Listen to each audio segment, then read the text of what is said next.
katingahan. Ang dumi ng kamay, kahit naka-Amerikana. Makinig kayo.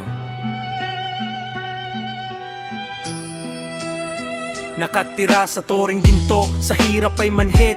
Hindi marinig ang daing ng gutom. Nakapatid o erma sa papel, parang talim ng patalim. Ang kaban ng bayan, dahan-dahang nilalamim. Matatamis ang dila pagdating ng kampanya, pero pag upo sa pwesto, sarili lang ang bida. Ang kalsadang bako-bako ang kulay na bitin, habang ang bulsa nyo hindi nyo maubos-ubos bitbitin. Mga lason sa trono, nagtatago sa barong. Ang hustisya ay pilay, nakakulong sa kuryong. Pera ng mahirap, ginagawang ninyoro. Ang konsensya ay uling, ang puso ay bato. Akala nyo ay hari, akala nyo ay Diyos, pero ang pasensya ng bayan malapit nang maubos.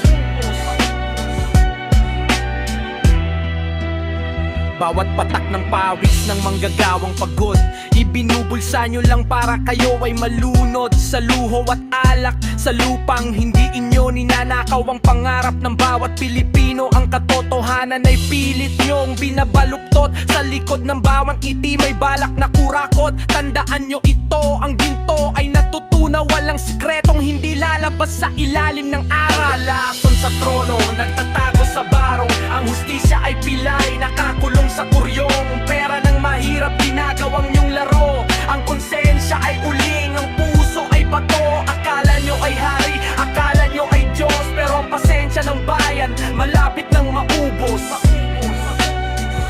Bigyan na napipitang tambol lang ang mag-iwan. Magkano ba ang halaga ng iyong dangal? Ilang buhay ba ang kailangang isugal? Ang kapangyarihan na hiram lang sa tao. Pagdating ng singilan, saan ka magtatago?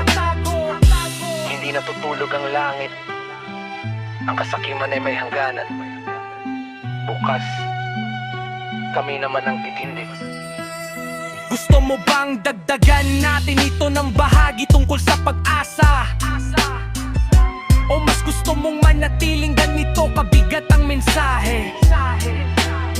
Gusto mo bang dagdagan natin ito ng bahagi tungkol sa pag-asa? O mas gusto mong manatiling ganito